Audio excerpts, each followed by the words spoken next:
Hey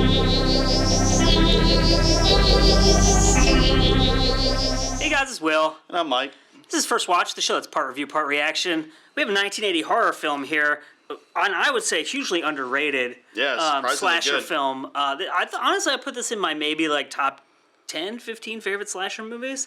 I wouldn't, but it's definitely I haven't interesting. seen 1.5 billion slasher movies like you That's have, true. but this is called Happy Birthday to Me, and like I said, it was released in 1980. And it's interesting, Bloody Birthday also came out in 80 or 81, so you have two slasher birthday movies in the same year. Yeah. This was before, and we'll let Mike can do his big spiel about this movie, but this is a Columbia movie. So, like, it's not, sometimes you find these movies and they're these independent productions or they're like Canadian slasher films or like something you've never seen before and it makes sense you haven't seen it. I was honestly really surprised by how good this was and the fact that I'd never heard of it. Yeah. Like, it has basically no reputation. So like you said, I've seen a lot of slasher films, especially from around this time, and I'd never actually heard of this movie before I saw it.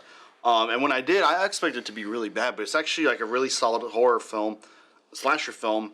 It's really well written. I mean, it's no worse than any of those slasher films coming out in the early 80s, like the Jason movies. I would say that this is much better than the first Jason It's a lot more. So like as the Friday the 13th movies went on, they became more and more comical. Same thing with Halloween. Same thing with Nightmare on Elm Street. This is a lot more. Like, it took itself pretty seriously, even though like some of the kills were absurd, but it took itself pretty seriously. So it wasn't like it's not a dark comedy, It's not like you're not laughing when Jason clotheslines someone and their head flies off. But it's funny. that didn't start happening till like 86 or whatever. So, but like this is a pretty serious movie in the vein of the first Friday the 13th, trying to be serious. The first Halloween. And the setup of the movie is there's a high school senior who was in an accident, and she has memory loss, and her friends start dying. One by one. She's having blackouts, and she doesn't know whether she's killing them. Because she's usually the last person she's around when they're dying. And it's the movie is really well written because it's basically like the structure of the plot, and like any movie like this is there's like an inherent genius to the screenwriting of a movie like this because you have all of your sequences already set up for you because it's like this person will die, that's one sequence. Yeah. This person, like, it's a built-in plot device, right? That like propels you along the story. But this is really well done in that every sequence is basically like a red herring, right? Like, it sets you up to think it was this person, and then in the next sequence it was like, it wasn't that person. And it wasn't that person. It's like, and there are so many scenes where you're like, oh, it's clearly X, Y, and Z happening, and then you find out in the next scene, it's like, no, just kidding, it's not that. Yeah, they did a really good job with that. We're not going to spoil the twists and the ending at all, but like I didn't see it coming. The thing I thought was going to happen didn't happen, and I think there's a lot of you get some flashbacks about what happened to lead up to this event, to this event happening. But like you said, it's actually well done. It's well crafted. The music's nice. The music shots is really good. are nice. Yeah. As soon as so our friend Logan, who you may have seen in these videos, he watches a lot of these either with us or we give them to him afterwards to watch.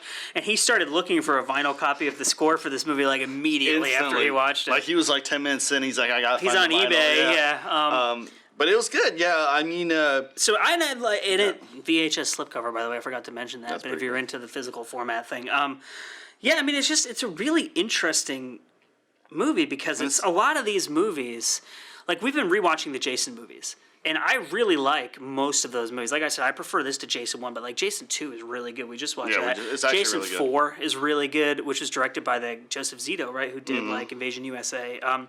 But this movie, I think more than most slasher movies, with the exception of obviously Halloween, right, with John Carpenter, is really intelligently designed. It's not just like, oh, let's come up with a badass killer and then let's just have a bunch of people get fucking murdered.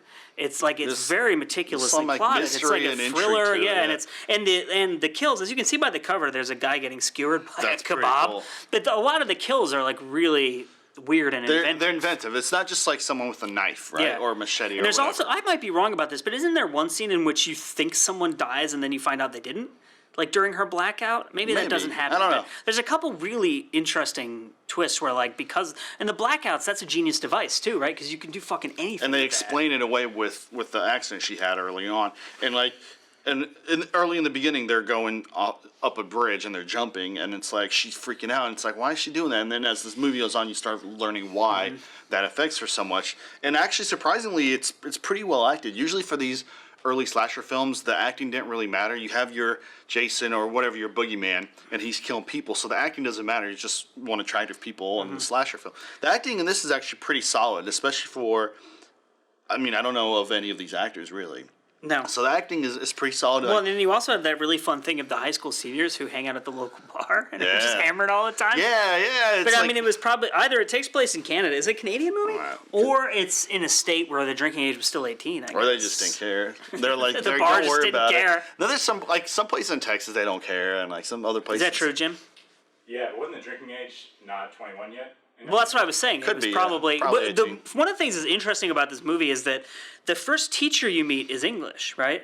So you don't actually, you can't tell right away whether it's a boarding school in England or it's an English teacher in America because the No. way it's shot, it's not obvious You just that it's never know. one or the But other. it is a boarding school, It's right? no, you do find out that it's in America though. Yeah, but it is definitely a boarding school, except the main character, she lives right She's next from to it, that so town, she lives yeah. with her dad. But everyone else is kind of, it's pretty smart to actually like find a way to put all these people together, and they can't just like leave, right? Because they all have to live there and go to school, and they're not just like adults that can just take all their life savings and go somewhere. They're kind of stuck there. So that's actually pretty well done. So like I said, like everything we're saying like makes it sound like a really good movie, and it actually It is, yeah, and it's a really it's well-made also movie. interesting in that it's a really good teen movie, right? So like a lot of these movies, Jason, yeah, they're killing teenagers, but it's like their lives mean nothing. Yeah, it's pointless. Whereas this combines almost like that John Hughes thing of the 80s of like getting into the lives of teenagers with the slasher thing, which is almost kind of like this forward thinking thing towards movies like The Faculty and Scream. And Yeah. like it's like a prototype for those movies. So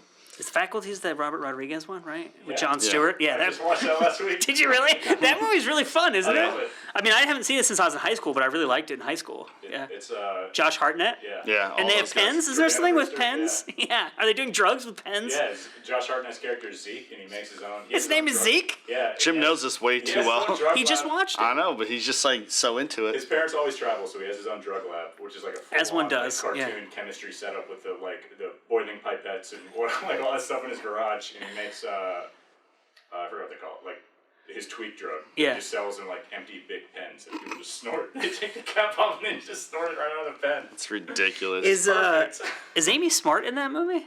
No, it's Jordana Brewster, and then the blonde. I don't know what her name is. Okay.